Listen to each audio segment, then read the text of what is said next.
Big data is combined both of the sources draw patterns from the data and creates a skull-based database. It is a type of centralized systems under which is everything stored and analyzed and procured later.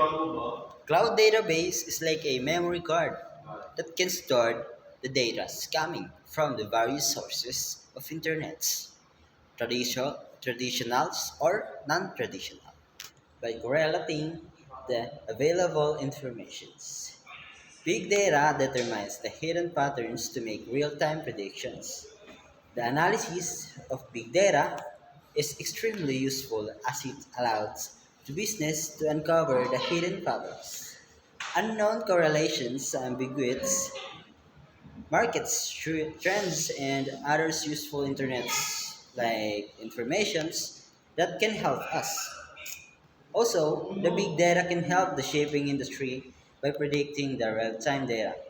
It is used to avoid the possible risk in voyage and also to avoid the low tides areas.